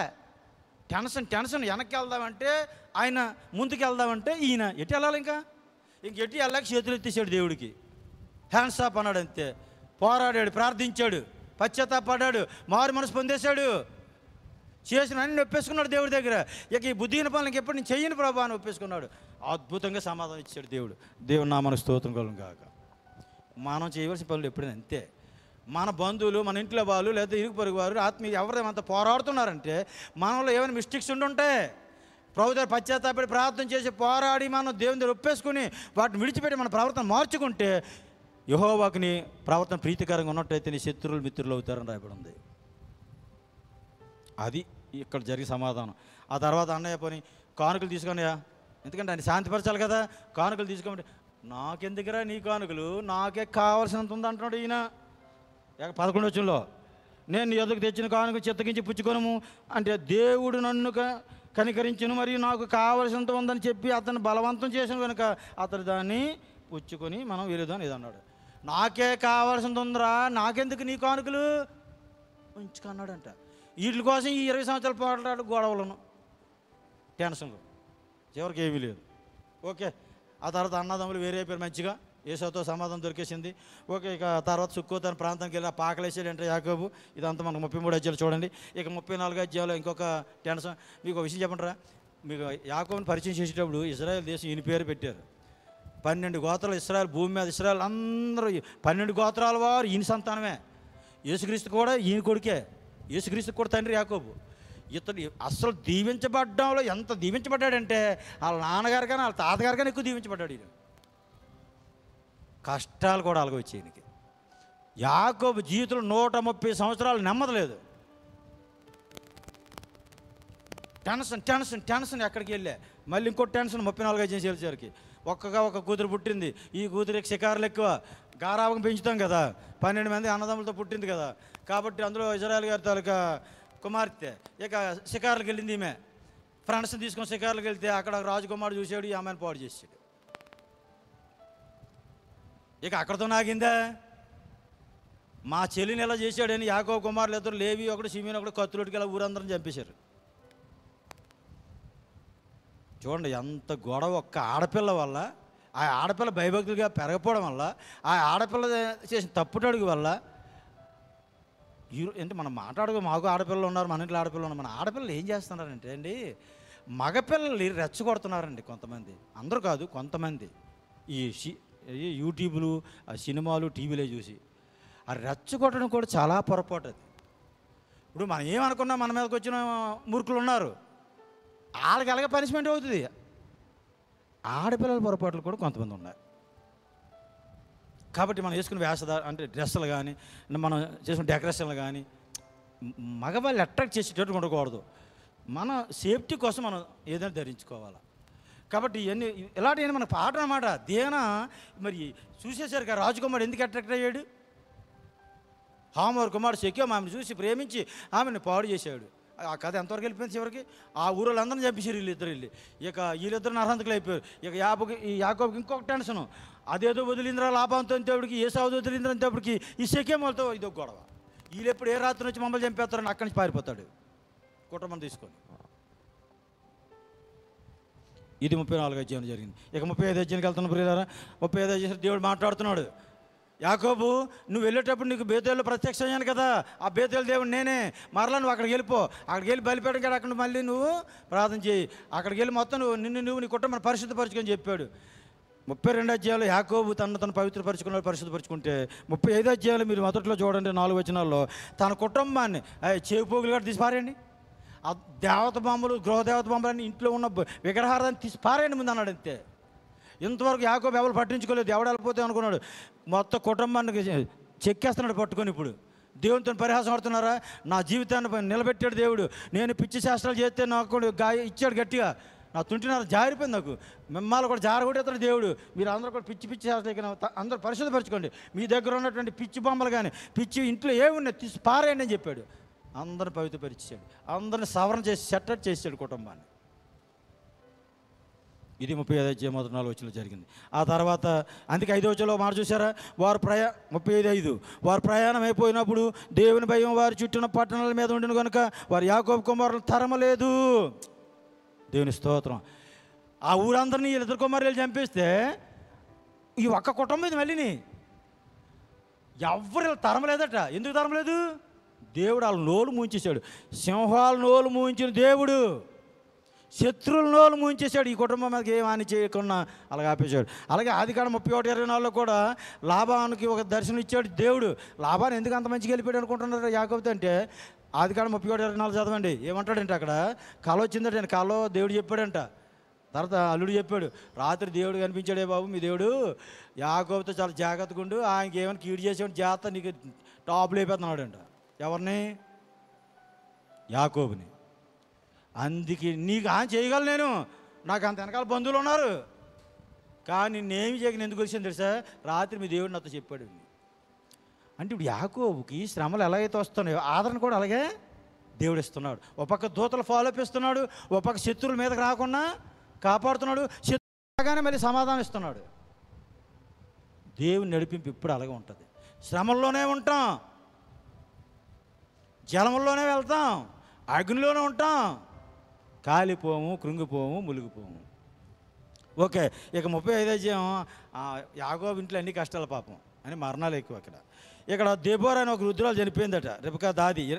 మీకు చూస్తే అది 8వ వచనంలో ఉంటుంది. ఆ ముసలామ్మను పాపం అక్కడ పాతి పెట్టేశారు. అంటే వీళ్ళ ప్రయాణాల్లో వృద్ధులు కూడా చాలా ప్రేమగా తీసుకెళ్తుంటే అర్థమవుతుంది. మన ఇంట్లో ఎవరికైనా వృద్ధులు ఉంటే వాళ్ళు మనం తిప్పాలి, చాలా బాధగా ఉంటుంది.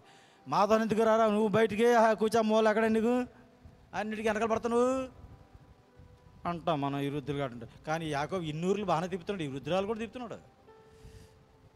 ఆ చచ్చిపోయిందట, సమాధి చేశారట. ఆ తర్వాత మళ్ళీ ఇంకెవరు చచ్చిపోయారు ఇందులో చూడండి.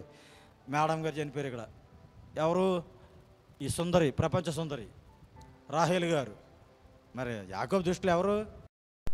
రాహేల్ అంత అందగత్తి. మరి ఆ దేశంలో ఆ రోజుల్లో ఇంకెవరు లేరు యాకోబుకి. 14 సంవత్సరాలు ఎవడండి గొర్రెలు గత్తాడు? ఆ బుర్ర బుద్ధి ఉంది అసలు. ఆ అమ్మాయి గత్తి ఇంకొక అమ్మాయి అవుతుంది. 14 సంవత్సరాలు గొర్రెలు గత్తావు ఆ అమ్మాయి కోసం.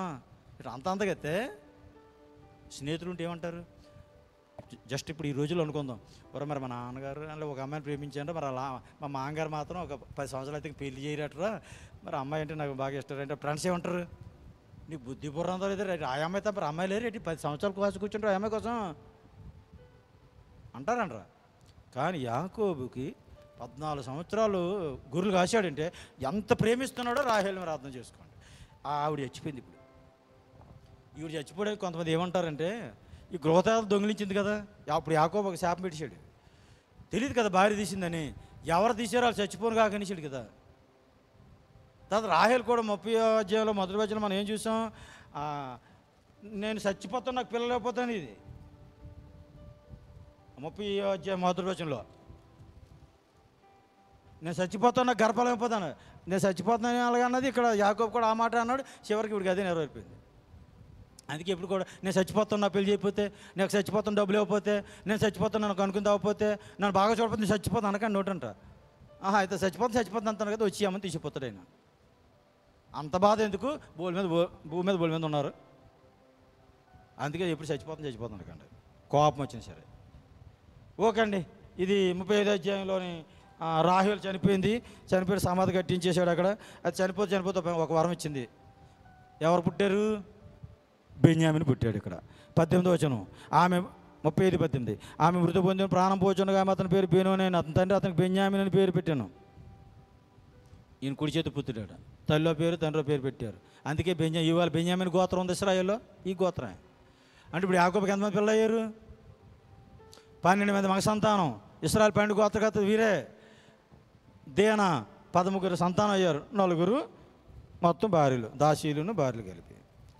ఓకే, ఇక ఆఖరు ఈ అధ్యాయంలో తండ్రి గారు ఇక్కడ చనిపోతున్నారు, ఇస్సాకు గారు. పోయిన వారం చూసాం మనం ఇస్సాకు తెలకు ముగింపు ఇక్కడ. అంటే ఇంతవరకు ఇస్సాకు బతికే ఉన్నాడు, అప్పుడే చచ్చిపోతున్నాం, వేట మాసం తెచ్చిరా బాబు అన్నాడు. కానీ ఇంతవరకు ఈయన బతికి ఉన్నాడు. కళ్ళు కనబడలేదు అన్నాడు, అప్పుడే కళ్ళు కనబడిపోయి బాగానే ఉన్నాడు హ్యాపీగా. మనకు అలాగే అనిపిస్తుంది, మన శరీర ఇబ్బందులు పెట్టి ఇంకెన్నాళ్ళు బతకనండి నేను అంటాం. దేవుడు ఆయుష్ పెంచుతుంటాడు, ఆరోగ్యం ఇస్తుంటాడు. వారు ముసలికాలంలో కూడా చిగురిస్తారని ఉంది. వృద్ధాప్యలో సారంగలి పచ్చగా ఉంటారు. భయపడకండి, మీరు ప్రాణం ఉన్నంత వరకు మీరు దేవుడి కోసం బ్రతకండి, దేవుడి సేవ చేయండి, దేవుని ప్రకటించండి అని దేవుడు చెప్తున్నాడు. ఓకే, ఏసావు యాకోబు ఇద్దరు కలిపి తండ్రి సమాధి చేశారు, అంత ప్రశాంతంగా ఉంది. ఇక 35వ అధ్యాయం అయిపోయింది. 36వ అధ్యాయం చేసేసరికి ఇంకేమీ లేదు. ఇందులో ఎవరి స్టోరీ అంటే ఏసావు స్టోరీ. 36వ అధ్యాయం అంతా కూడా ఏసావు వంశావళిది. ఒక్క వచనం మాత్రం 8వ వచనం చూడండి, 7వ వచనం 36:7. వారు విస్తారమైన సంపద గలవారు కనుక వారు కలిసి నివసింపలేకపోయి, వారి పశువులు విశేషమై ఉన్నందున వారు పరదేశంలో ఉండిన భూమి వారిని భరింపలేకపోయిను. బా, భూమి భరించలేకపోయిందట. ఏసావు యాకోబు ఆస్తులు చూసి అంతగా సంపాదించేశారు, ఆ దేవుడు అంతగా బ్లెస్ చేశాడు వాళ్ళు. మనకు ఆస్తిపాస్తులు ఇవ్వట్లేదు అంటే దేవుడికి తెలుసండి మనకి ఎంత ఇవ్వాలో, ఇస్తే పాడైపోతామని. అంతే తప్ప మనకి ఇవ్వలేక శాతకాని దేవుడు కాదు ఈయన. శూన్యలోనే సృష్టిని చేసిన దేవుడు కదా.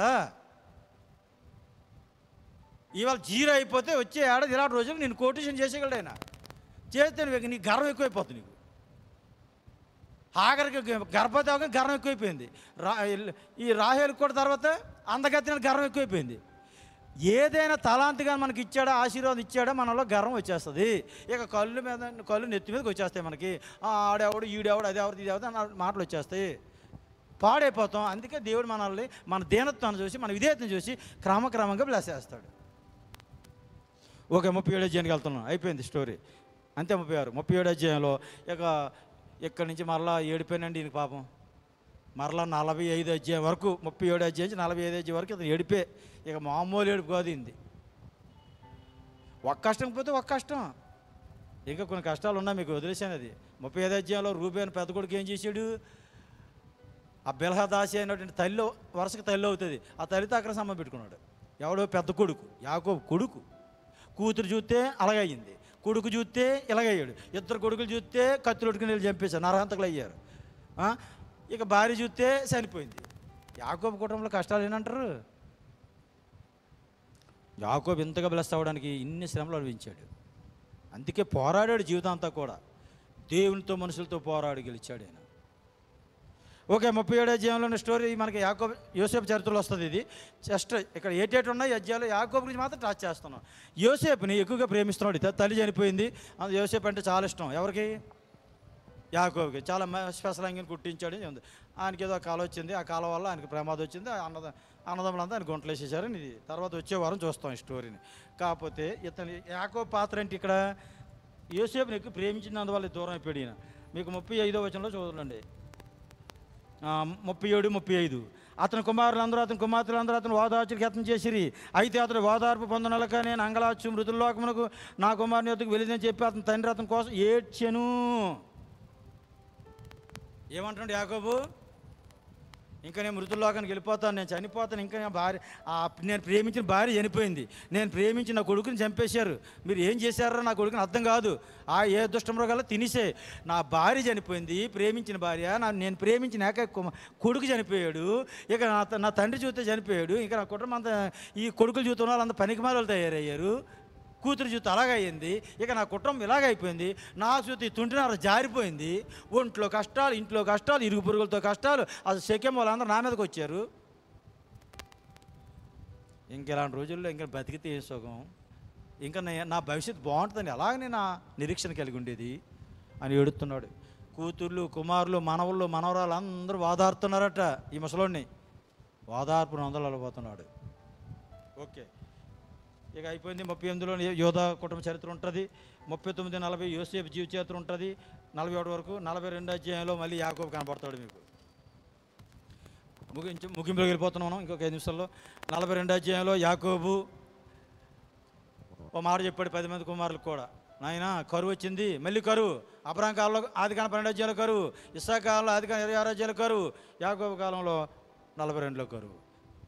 ఎప్పుడు కరువులు వస్తుంటాయి. అబ్రాహాము ఇస్సాకు యాకోబులకే కరువు వచ్చినప్పుడు నీకు నాకు కరువు ఎందుకు రాదు? వాళ్ళ ఇంట్లో కష్టాలు ఉన్నప్పుడు మన ఇంట్లో కష్టాలు ఎందుకు ఉండవు? వాళ్ళ భార్యలు అలాగే ఉంటారు, మన భార్యలు అలాగే ఉంటారు. వాళ్ళ కొడుకులు అలాగే మన కొడుకులు అలాట్లు ఉంటారు. వాళ్ళ కూతురు మన కూతురు అలాట్లు ఉంటారు. వాళ్ళకి తోడైన దేవుడు మనకి తోడై ఉంటాడు. అది దేవుని నామ స్తోత్రం. మన యాత్రలు కొనసాగించాలంతే. ఇక 42లో 10 మంది అన్నలు పిలిచి కుమారులు పిలిచాడు. అయ్యో కరువు వచ్చింది, ఐగుప్తులో బాగా ధాన్యం ఉన్నాయట, అక్కడ యోసేపు రాజు అయ్యాడు సంగతి తెలీదు, బాగా డబ్బులు అవి ఉన్నాయట, అక్కడ బాగా ధాన్యం సముద్రం ఉన్నాయట, వెళ్ళంటారు అందరూ వెళ్తున్నారు. యాకోబు ధాన్యం కొనుక్కోవడం కంటే 10 మంది అన్నలు బయలుదేరు. బెన్యామిని మాత్రం పంపలేదు, ఎందుకంటే వీళ్ళందరూ మంచోళ్ళు కాదు. అసలు మొన్న పుట్టాడు చిన్నోడు, ఎవరు? బెన్యామిని పుట్టలేదు, ఎందుకంటే యోసేపు ఏమో చచ్చిపోయాడు అనుకుంటాడు. ఈయన బెన్యామిని పంపడం మానేసి 10 మంది పంపించాడు. ఈ 10 మంది వెళ్తాడు, అక్కడ పెద్ద స్టోరీ జరిగిపోయింది. ఈ 10 మంది వెళ్ళి యోసేపుతో కాలువ పడిపోయి ఇదంతా వచ్చేవాళ్ళు మనం చూస్తాం. అయ్యగారు రాజుగారు ప్రభువా మీరంటే ఇంకా యోసేపు కనిపెట్టేస్తాడు, అవన్నీ కూడా అయిపోతాయి. మొత్తం మీద వాళ్ళు 3 రోజులు ఏడిపిస్తాడు జైలు, అవన్నీ అయిపోతాయి. తర్వాత వాళ్ళు వచ్చేస్తారు. వచ్చేసిన ఎందుకు వచ్చారంటే వాళ్ళ ధాన్యం వచ్చి తండ్రి కదా నాన్న మన చిన్నోడిని బెన్యామిని కూడా తీసుకురమ్మంటాడు ప్రభు ఆ ఐగుప్తు రాజుగారు అని అంటాడు. ఇదేంట్రా నాయన, ఇప్పటికే నేను దుఃఖం మీద దుఃఖం, ఏడుపు. యోసేపు పోయాడు, ఆ రాహేలు పోయింది, ఈ ఉన్నోడు బెన్యామిని ఒకడే మిగిలాడు అంటే ఈయన్ని కూడా తీసిపోతారా మీరు? ఎందుకంటే అప్పటికే సిమియోని బంధించేసాడు అక్కడైనా. మీలో ఒకరిని అక్కడ ఉంచేసి వెళ్ళి ఆ బెన్యామిని తీసుకురండి అని చెప్పాడు. మా తమ్ముడని చెప్పలేదు ఈయన. యోసేపుకి తమ్ముడు బెన్యామిను ఒక తల్లి పిల్ల కదా. ఇక ఏడుస్తున్నాడు, మరి తప్పదు కదా, వెళ్ళపోతే మరి ఆయన ఊరుకోడు, ఆయన రాజు అయినా. అప్పుడు 43వ అధ్యాయంలో మరలా బెన్యామిని ఇచ్చి కొంతమంది కానుకలు ఇచ్చి యోసేపు దగ్గరికి యాకోబు పంపించినట్టుగా కనబడుతుంది. పంపించిన తర్వాత అక్కడ డిస్కషన్ జరుగుతుంటే యోసేపు జీవితంలో మరలా 45వ అధ్యాయంలో 25 వచ్చిన చూడండి. 45:25 యాకోబుది ఇక్కడ మళ్ళీ కనబడుతుంది. వారు ఐగుప్తు నుండి బయలుదేరి కనాను దేశంలోకి తమ తండ్రి యాకోబు వద్దకు వచ్చి యోసేపు ఇంకా బ్రతికి ఉండి ఐగుప్తు దేశం అంతా ఏలుచున్నాడని అతను తెలియజేసిరే. అయితే అతడు వారి మాట నమ్మలేదు. ఒరే ఇలాంటి కబుర్లు చెప్పకంటారు నాకు. 17 సంవత్సరాల వయసులో వాడు చచ్చిపోయాడురా. ఇప్పటికి 13 + 7 22 సంవత్సరాలు అయింది. 22 సంవత్సరాల నుంచి ఏడుతున్న నన్ను మళ్ళీ ఇప్పుడు ఓదార్చడానికి యోసేపు బతికొండని చెప్తారా? ఇలాంటి కహానీ కథలు చెప్పకంటారా నాకు. మళ్ళీ బెన్యామిని కూడా తీసుకెళ్ళిపోతుందని చెప్తారా మీరు? ఈయన నమ్మట్లే. ఎవరు? యాకోబు. కానీ నిజంగా యోసేపు బతికొండని ఒప్పించడానికి చాలా కష్టపడ్డారు. అప్పుడు నమ్మాడు. చివరికి ఆ అధ్యాయం 45 అధ్యాయం అయిపోయింది. ఇక 46 అధ్యాయంలో బయలుదేరిశాడు యాకోబు.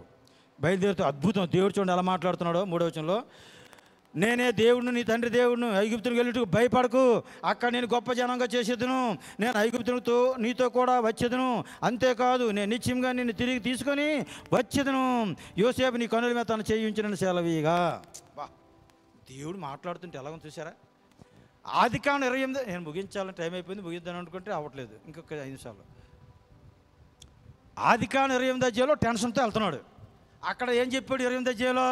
నేను అబ్రాహాము దేవుడు, ఇస్సాకు దేవుడును, నీ తండ్రి దేవుడిని, తాత దేవుడు, నువ్వు భయపడకు అని చెప్పాడు. హారాన్ని వెళ్ళి పర్వాలేదు, నీకు నేను తోడే ఉంటాను, మరలా నేను తీసుకొస్తాను ఇక్కడికి అని చెప్పాడు. అలాగే తీసుకొచ్చాడు. ఇప్పుడేమంటున్నాడు కనాల్లో ఉన్నవాడిని?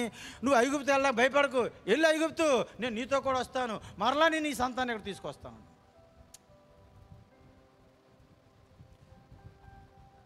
ఈ వాగ్దానం అద్భుతం అన్నమాట. ఓకే, వెళ్ళిపోయారండి. ఎంతమంది వెళ్ళిపోయారండి? 70 మంది వెళ్ళిపోయారు ఈ అధ్యాయంలో. మొత్తం యాకోబు కుటుంబం 70 మంది. ఈ 70 మంది వెళ్ళిపోయి 430 సంవత్సరాలు ఐగుప్తులు ఉంటారు. మరలా మోసే వచ్చి వాళ్ళు విడిపిస్తాడు నిర్గమాకాండంలో. ఇది మొట్టమొదటి ఐగుప్తుకి వెళ్ళడానికి కారణం ఇది. ఈ 430 సంవత్సరాలు ఆదికాండం 15వ అధ్యాయంలో చెప్పాడు ప్రవచనం అబ్రాహాముతో. అది ఇప్పుడు నెరవేరుతుంది. ఈ 70 మంది ఈ 430 సంవత్సరాల్లో 6 లక్షల కాలం అవుతారు. అందరూ కలిపి దగ్గర 30 లక్షల మంది అవ్వచ్చు. అంత జనం ఎదుగుతారు ఐగుప్తులో. ఓకే, వచ్చాడండి. ఎక్కడికి? యోసేపు దగ్గరికి వచ్చాడు. తండ్రి కలుసుకోవడానికి యోసేపు ఎదురుగా రథం వేసుకు వెళ్ళిపోయాడు. ఇద్దరికి పట్టేసుకుని ఒకరినొకరు ఏడుతున్నారు.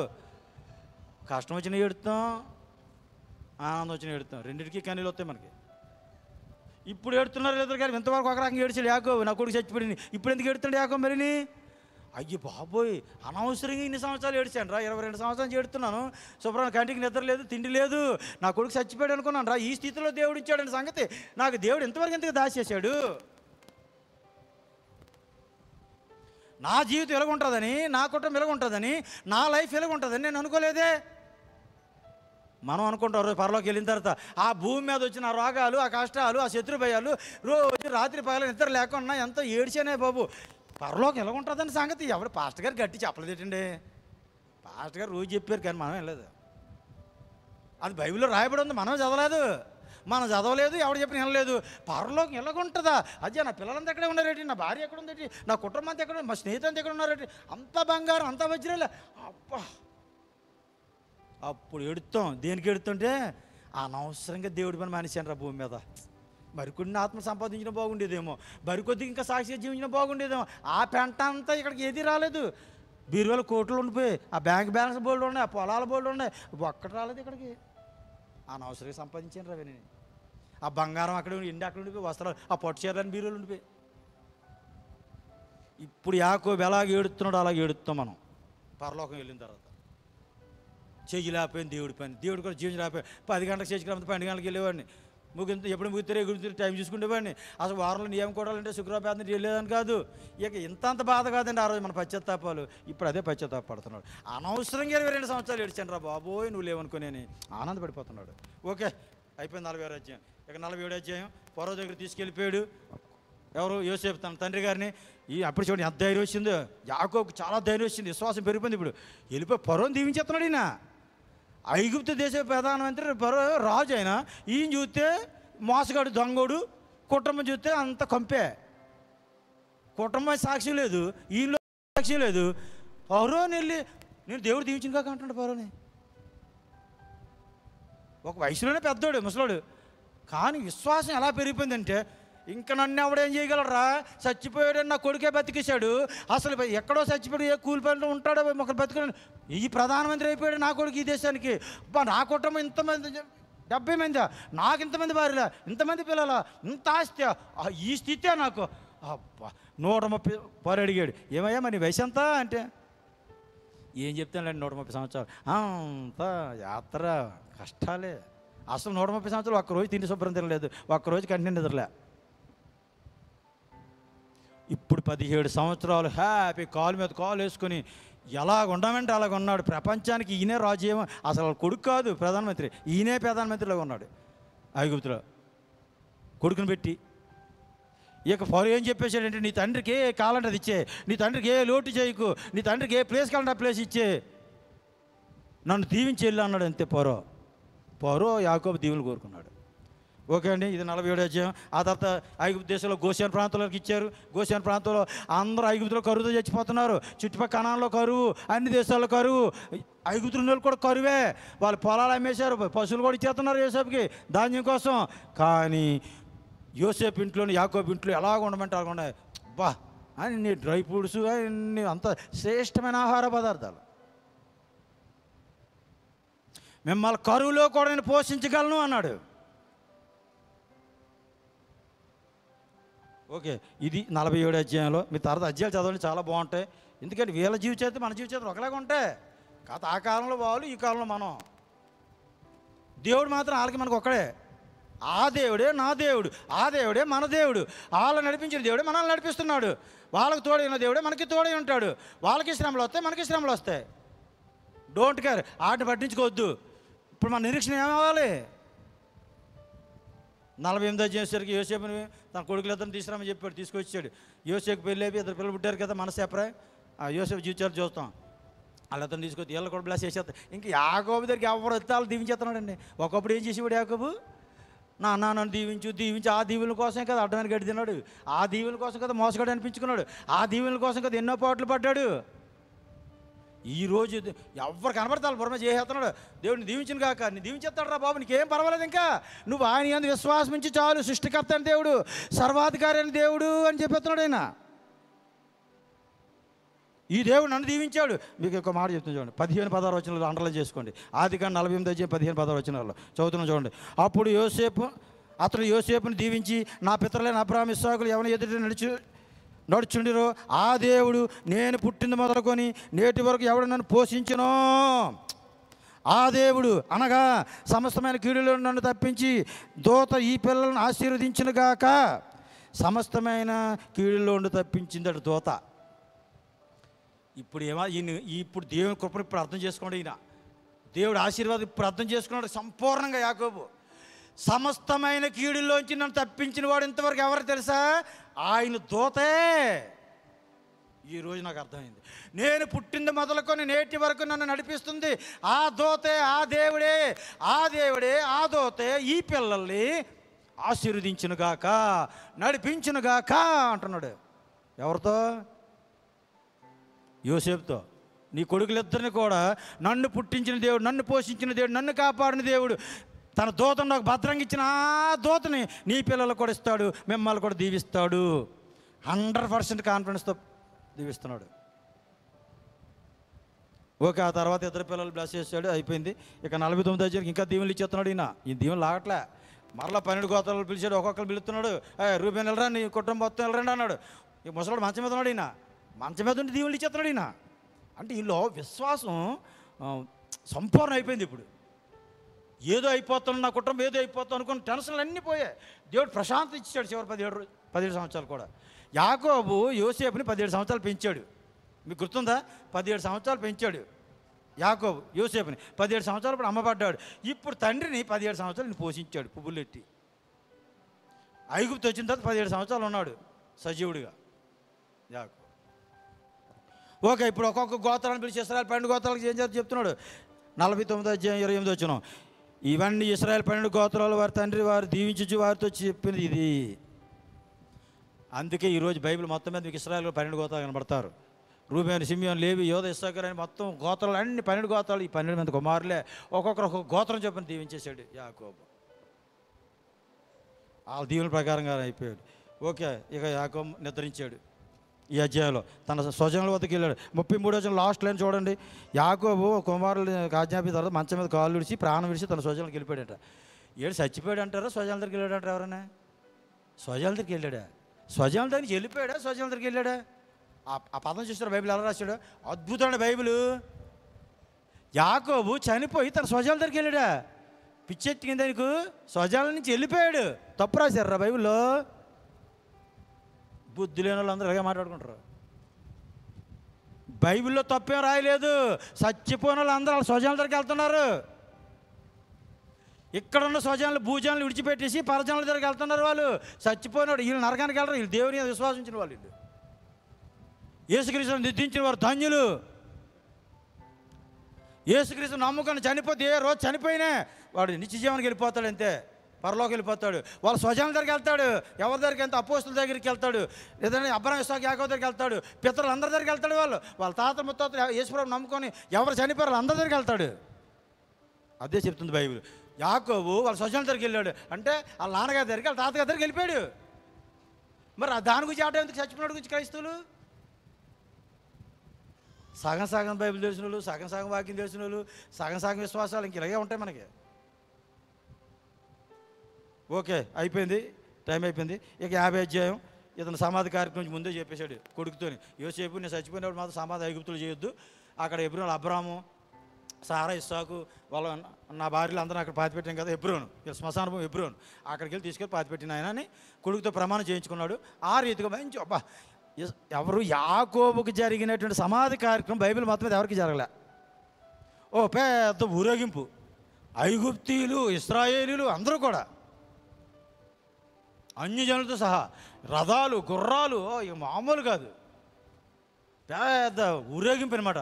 అంత గ్రాండ్గా ఆయన తాలూకా ఊరేగింపు జరిగింది. సమాధి కార్యక్రమం అలా జరిగింది.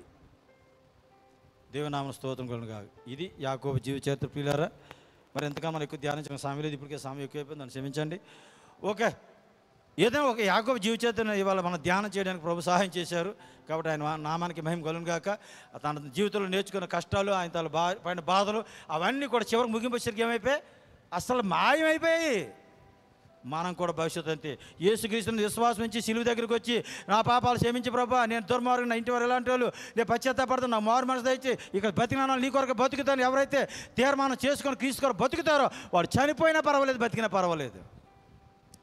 బతుకుంటే ప్రభు నీతో ఉంటాడు, చనిపోతే నువ్వు ప్రభుతో ఉంటావు, అంతే.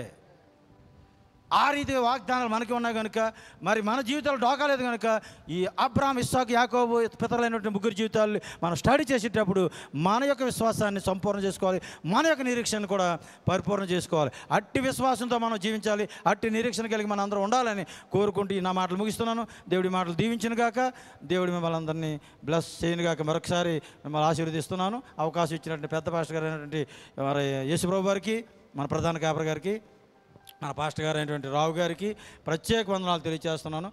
ఇంతతో నా మాటలు ముగిస్తున్నాను. God bless you. ఆమేన్.